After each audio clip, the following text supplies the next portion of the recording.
स्वागत है दोस्तों। आज 28 जून 2023 दिन बुधवार का। आज के मुख्य समाचार, बड़ी खबरें, देश और दुनिया का ताजा अपडेट लेकर हाजिर हो गए। देश के अलग अलग राज्यों की ओर से, सरकारों की ओर से महत्वपूर्ण अपडेट, नए नियम, बड़ी घोषणा और बड़ा ऐलान की जानकारियां लेंगे। बहुत ही महत्वपूर्ण और काम की ताजा खबरों का अपडेट आपको मिलने वाला है, इसलिए इस वीडियो को आप पूरा ध्यान से आखिर तक जरूर देखते रहिएगा। हमारी टीम की मेहनत और मोटिवेशन के लिए प्लीज इस वीडियो को आप लाइक भी जरूर करिएगा। फेसबुक और व्हाट्सएप पर ज्यादा से ज्यादा इस वीडियो को आप शेयर कर दीजिएगा। आपका प्यार और सपोर्ट हमारे लिए बहुत ज्यादा जरूरी है। तो आइए दोस्तों, बिना टाइम विलंब के शुरुआत करते हैं आज की पहली बड़ी खबर। अगले एक महीने तक टमाटर महंगा बिक सकता है, एक बड़ी खबर है। बारिश के कारण फसलों को नुकसान हुआ है। केरल में 113 रुपए, मध्य प्रदेश और गुजरात में 100 रुपए किलो दाम चल रहे हैं। यानी टमाटर के दामों में अगले एक महीने तक कमी नहीं आने का अनुमान एक्सपर्ट जता रहे हैं। अभी देश के ज्यादातर बाजारों में टमाटर की कीमतें 100 रुपए प्रति किलो के पार निकल गई है। डिपार्टमेंट ऑफ कंज्यूमर अफेयर्स के मुताबिक अभी केरल के एर्नाकुलम में टमाटर सबसे महंगा, यहाँ पर दाम 113 रुपए प्रति किलो पहुंच गए हैं। वहीं सोलर स्टॉर्म से जुड़ी एक बड़ी अलर्ट करने वाली खबर है। साल 2023 के अंत तक सूरज दिखाएगा भयंकर प्रकोप, वैज्ञानिकों ने खतरे को लेकर आगाह किया है। यानी अगर कोई सौर तूफान आता है तो यह पृथ्वी के वायुमंडल को काफी ज्यादा प्रभावित करता है। संचार और उपग्रह के क्षतिग्रस्त होने का खतरा भी बढ़ जाता है और ये जीपीएस सिस्टम को भी अस्थायी रूप से नष्ट कर सकता है। यानी सूर्य की किरणें धीरे धीरे मारक होती जा रही हैं। वैज्ञानिकों का कहना है कि धरती पर सूर्य की किरणों का हमला उसके आकलन से कहीं ज्यादा होने वाला है। हालात बता रहे हैं कि इस बार का सौर तूफान धरती के जीव जंतु के लिए भी काफी खतरनाक हो सकता है। वैज्ञानिकों ने अंदेशा जताया कि सूर्य का तापमान अपने शिखर पर पहुंच गया है। विशेषज्ञों ने यह चेतावनी दी है कि इस साल सूर्य अपना सबसे खतरनाक असर दिखा सकता है। साल 2023 के अंत तक सूर्य का प्रकोप बढ़ सकता है। वैज्ञानिकों के मुताबिक इस खतरे का आकलन कुछ समय के बाद लगाया गया था, लेकिन यह समय से पहले ही दिख रहा है। जानकारियों के मुताबिक सौर मंडल में हर 11 साल के बाद ऐसी स्थितियां आती हैं। सूर्य के चुंबकीय क्षेत्र में व्यापक परिवर्तन आता है। सौर तूफान से जुड़ा यह बड़ा अपडेट है। वहीं दोस्तों, बड़ी खबर आ रही है। नितिन गडकरी जी ने कहा कि पिछले 9 साल में देश का सड़क नेटवर्क 59% बढ़ा है। आज के समय में देश का सड़क नेटवर्क करीब 1,45,240 किलोमीटर है, जबकि वित्त वर्ष 2013-14 में यह सिर्फ 91,287 किलोमीटर ही था। वहीं बड़ी खबर आदि पुरुष फिल्म को लेकर। आदि पुरुष फिल्म पर इलाहाबाद हाईकोर्ट ने टिप्पणी की है। हिंदुओं की सहनशीलता की परीक्षा क्यों ले रहे हैं? शुक्र है कि उन्होंने कानून नहीं तोड़ा। इलाहाबाद हाईकोर्ट ने मंगलवार को फिल्म आदि पुरुष के आपत्तिजनक डायलॉग के मामले में लगाई गई याचिका पर सुनवाई की। वहीं बागेश्वर धाम के पीठाधीश्वर पंडित धीरेन्द्र कृष्ण शास्त्री ने विवादों से घिरी फिल्म आदि पुरुष में हनुमान जी के डायलॉग को लेकर बयान दिया।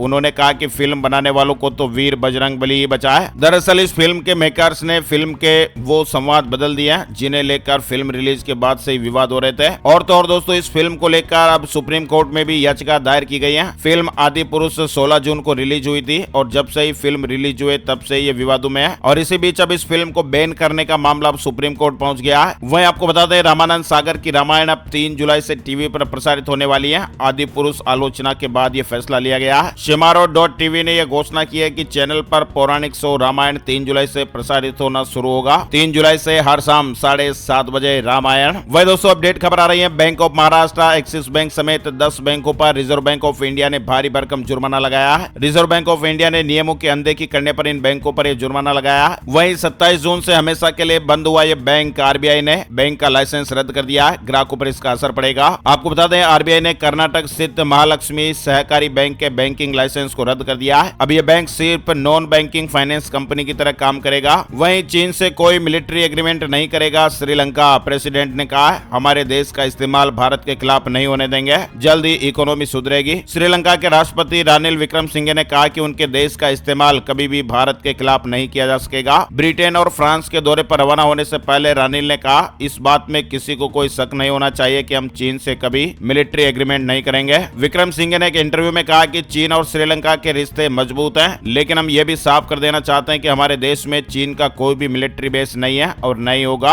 कोई भी देश श्रीलंका का इस्तेमाल भारत के खिलाफ नहीं कर सकेगा। बड़ी खबर आ रही है। एसओजी ने नवजीवन क्रेडिट कोऑपरेटिव सोसाइटी के सीए को गिरफ्तार कर लिया है। 2 लाख निवेशकों के साथ 391 करोड़ रुपए की धोखाधड़ी हुई है। स्पेशल ऑपरेशन ग्रुप यानी एसओजी ने नवजीवन क्रेडिट कोऑपरेटिव सोसाइटी के दर्ज मामले में जांच करते हुए सोसाइटी के चार्टर्ड अकाउंटेंट को गिरफ्तार किया है। चलिए आगे बढ़ते हैं। बड़ी खबर आ रही है। मध्य प्रदेश में पीएम मोदी का चुनावी शंखनाद, 5 वंदे भारत ट्रेन को हरी झंडी दिखाई गई है। पीएम मोदी ने भोपाल से 5 वंदे भारत ट्रेनों को हरी झंडी दिखाई। वहीं खबर है कि टाइटन पनडुब्बी का विस्फोट से पहले का वीडियो सामने आया है। दरअसल अटलांटिक महासागर में 111 साल पहले डूब चुके टाइटन टाइटैनिक जहाज का मलबा दिखाने गई। पनडुब्बी भी डूब गई। टाइटन पनडुब्बी का मलबा टाइटैनिक जहाज के मलबे के अगले हिस्से के 1600 फीट नीचे बरामद किया गया। बताया जा रहा है कि पनडुब्बी में विस्फोट हुआ था, जिसके बाद उसके चिथड़े उड़ गए और इस पनडुब्बी में सवार 5 लोगों की मौत की पुष्टि भी हो गई है। पीएम मोदी ने शुरू किया मेरा बूथ सबसे मजबूत अभियान। प्रधानमंत्री नरेंद्र मोदी ने मध्य प्रदेश की राजधानी भोपाल से मेरा बूथ सबसे मजबूत अभियान की शुरुआत कर दी है। भारतीय जनता पार्टी यानी बीजेपी ने साल 2014 के चुनाव से राष्ट्रीय स्तर पर एक नया प्रयोग किया। बीजेपी ने चुनाव की सबसे निचली इकाई बूथ जीतने पर फोकस किया और नतीजा ये रहा कि पार्टी एक के बाद एक चुनाव जीतती चली आ रही है। वही खबर है कि पीएम मोदी के अमेरिकी दौरे पर एआई के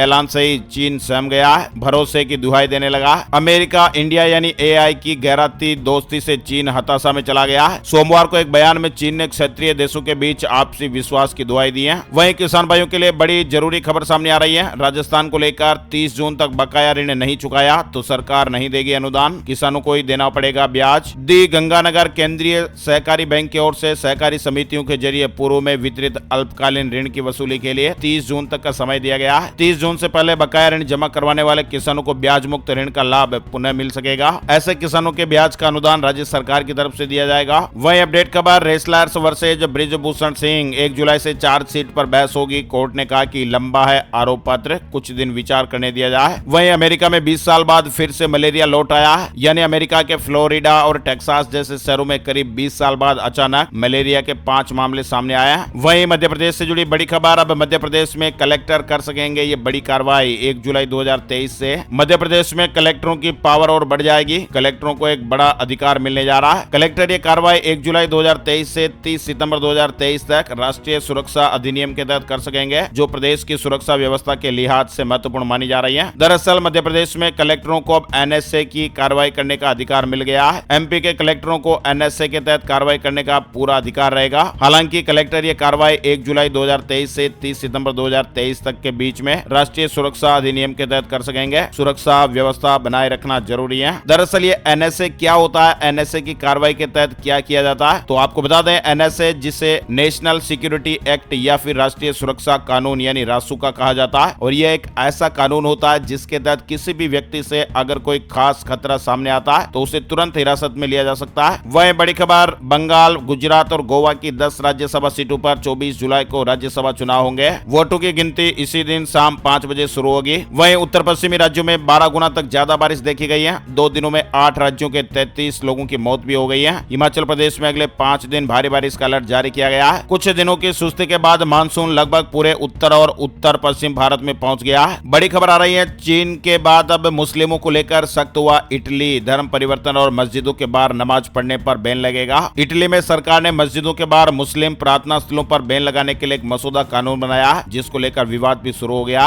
इसके साथ ही सरकार ने वहां पर देश में होने वाले धर्म परिवर्तन को रोकने के लिए भी मसौदा तैयार किया है। वहीं मणिपुर दौरे पर जाएंगे राहुल गांधी। 2 महीनों की हिंसा में 120 लोग जान गंवा चुके हैं। कांग्रेस नेता राहुल गांधी 29 से 30 जून को मणिपुर दौरे पर होंगे और इस दौरान इंपाल और चूरा चांदपुर में राहत शिविरों का दौरा भी करेंगे। सिविल सोसाइटी के प्रतिनिधियों से भी मिलेंगे। बड़ी खबर आ रही है, एचडीएफसी और एचडीएफसी बैंक का मर्जर 1 जुलाई से प्रभावी हो जाएगा। एचडीएफसी के चेयरमैन दीपक पारेख ने मंगलवार को कहा कि नियामक निकायों से मंजूरी मिलने के बाद मर्जर को आगे बढ़ाने के लिए एचडीएफसी और एचडीएफसी बैंक के बोर्ड 30 जून को बैठक करने वाले हैं। एचडीएफसी और एचडीएफसी बैंक का जो मर्जर है वो 1 जुलाई से प्रभावी हो जाएगा। वहीं बड़ी खबर राजस्थान को लेकर बहुत ही खास और महत्वपूर्ण खबर है। चिरंजीवी योजना में कोक्लियर इम्प्लांट और डायबिटीज रोगियों हेतु भी पैकेज शामिल हो गया है। सीएम अशोक गहलोत जी ने यह बड़ी मंजूरी दी है। यानी राजस्थान में गहलोत सरकार ने मुख्यमंत्री चिरंजीवी स्वास्थ्य बीमा योजना का दायरा बढ़ाते हुए कोक्लियर इम्प्लांट रिप्लेसमेंट एवं डायबिटीज रोगियों के लिए पैकेज शामिल किए हैं। राजस्थान के 1 करोड़ 40 लाख से ज्यादा परिवार चिरंजीवी योजना में पंजीकृत हैं। वहीं कश्मीर में 15 दिन में 11 पाकिस्तानी आतंकी मारे गए। 55 किलो ड्रग्स, 12 हथियार भी जब्त हुए हैं। जम्मू कश्मीर के कुलगाम में सुरक्षा बलों और आतंकियों के बीच मंगलवार को भी मुठभेड़ हुई, जिसमें एक आतंकवादी मारा गया। बड़ी खबर आ रही है, पहली बार अमरनाथ गुफा मंदिर की सुरक्षा करेगी आईटीबीपी। सीआरपीएफ का काम जारी रहेगा। केंद्रीय गृह मंत्री अमित शाह ने 9 जून को अधिकारियों से पूरे मार्ग पर पर्याप्त सुरक्षा व्यवस्था करने, हवाई अड्डे और रेलवे स्टेशन से बेस कैंप तक सुचारू व्यवस्था सुनिश्चित करने को कहा था। 1 जुलाई से शुरू होने वाली 62 दिवसीय वार्षिक तीर्थ यात्रा 31 अगस्त तक जारी रहेगी। बड़ी खबर उत्तराखंड को लेकर आ रही है। लोकतंत्र सेनानियों को अब 20,000 रुपए मिलेगा मानदेय। सीएम धामी जी ने यह बड़ा ऐलान किया।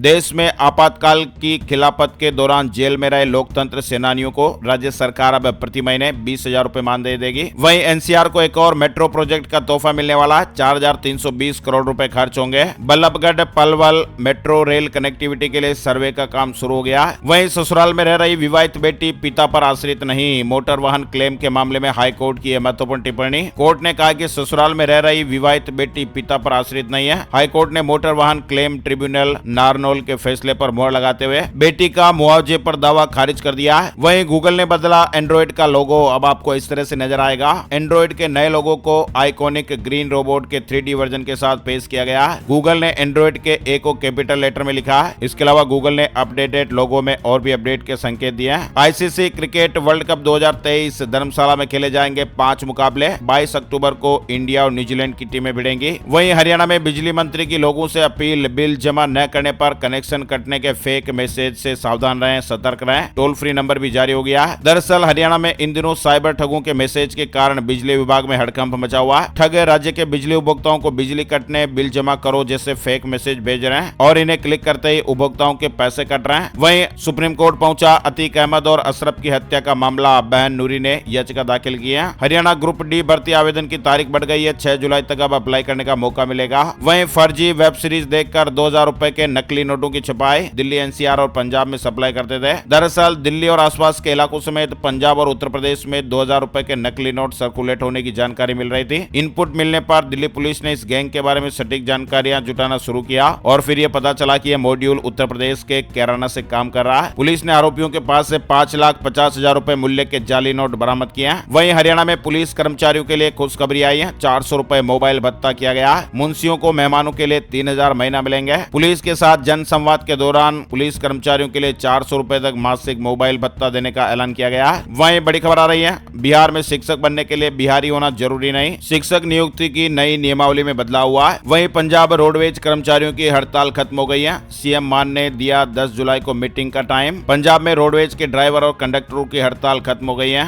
वहीं हिमाचल प्रदेश में बिजली बोर्ड कर्मचारियों को मिलेगी ओपीएस, सीएम सुक्खू जी ने मीटिंग बुलाकर भरोसा दिया। यूसीसी को लेकर हुई मुस्लिम पर्सनल लॉ बोर्ड की बैठक, लॉ कमीशन को अपना ड्राफ्ट सौंपने का फैसला। वहीं हेलीकॉप्टर की इमरजेंसी लैंडिंग में ममता बनर्जी घायल हो गई, कमर और पैर में चोट, चलने में तकलीफ महसूस हो रही थी। दरअसल पश्चिम बंगाल की सीएम ममता बनर्जी मंगलवार दोपहर हेलीकॉप्टर की इमरजेंसी लैंडिंग के दौरान घायल हो गए। साथ ही अपडेट आ रहा है, क्लास 9 से लेकर 12वीं तक प्रवेश 15 जुलाई तक। राजस्थान से जुड़ी यह बड़ी खबर है, कक्षा 9वीं से लेकर 12वीं तक एडमिशन 15 जुलाई तक होंगे, 1 जुलाई से पढ़ाई शुरू हो जाएगी। वहीं क्लास 1 से लेकर 8वीं तक पूरे साल तक एडमिशन हो सकेगा। पंजाब से जुड़ी बड़ी खबर, सीएम भगवंत मान ने अनुबंधित टीचर्स को बड़ी सौगात दी है, सैलरी में जबरदस्त इजाफा किया गया है। पंजाब सरकार ने प्रदेश के अनुबंधित शिक्षकों को खुशखबरी देते हुए उनकी सैलरी में बड़ा इजाफा किया है। मंगलवार को ऐलान हुआ कि अब 6,137 एजुकेशन वॉलंटियर्स को 3,500 रुपए वेतन की जगह 15,000 रुपए की सैलरी मिलेगी। इससे पहले अनुबंधित शिक्षकों को पक्का करने की घोषणा की गई थी। इसके साथ ही अब 58 साल तक ये टीचर्स काम कर सकेंगे। वहीं बड़ी खबर है, सुपरटेक के मालिक R K. Arora money laundering case में गिरफ्तार हो गए। 3 दिन से ईडी पूछताछ कर रही थी। सुपरटेक के खिलाफ